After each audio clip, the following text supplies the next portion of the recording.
अमीर हो या गरीब, महिला हो या पुरुष, हर व्यक्ति अपने अपने तरीके से भक्ति करता है, लेकिन मनोकामनाएं कुछ ही लोगों की पूरी हो पाती हैं। इसकी वजह है मन में बसी बुराइयाँ।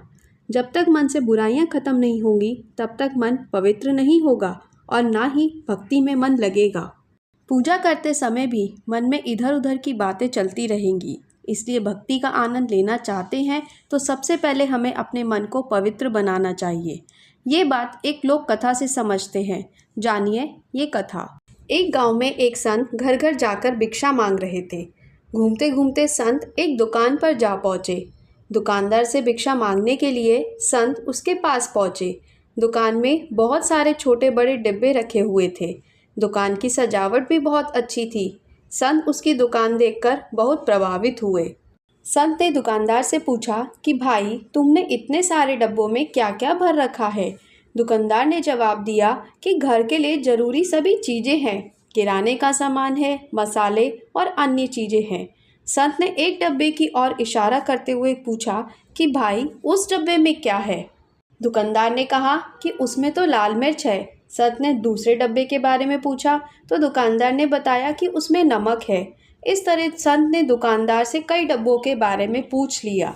दुकानदार संत के सम्मान में उनके सभी सवालों का जवाब दे रहा था। तभी संत ने अलग रखे हुए एक डब्बे के बारे में पूछा कि उसमें क्या है, इसे अलग क्यों रखा है? दुकानदार बोला, उसमें राम है, इसलिए अलग रखा है। ये बात सुनकर संत हैरान हो गए। उन्होंने सोचा कि डब्बे में राम कैसे हो सकते हैं। संत ने ये बात दुकानदार से पूछी। जब तक मन में बुराइयां रहेंगी, उसमें भगवान का वास नहीं हो सकता। दुकानदार ने कहा कि जिस डब्बे में कुछ नहीं होता, यानी जो डब्बा खाली होता है, उसके लिए हम यही कहते हैं कि उसमें राम है। हम डिब्बे को खाली नहीं कह सकते। ये बात सुनते ही संत आश्चर्यचकित हो गए कि इस दुकान वाले ने कितनी बड़ी और गहरी बात कह दी है। जिस बात को समझने के लिए मैं इधर उधर भटक रहा हूँ, वह बात इतनी आसानी से इस व्यक्ति ने समझा दी है।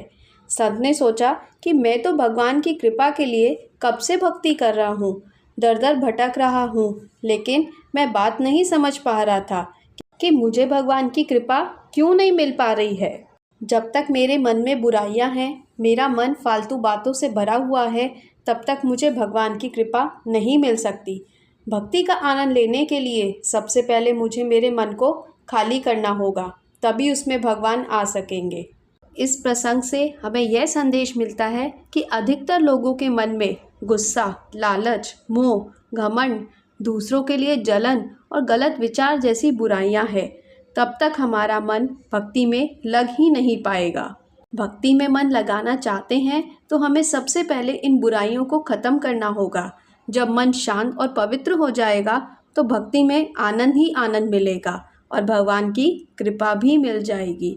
बोलो राधे राधे। जय श्री कृष्णा।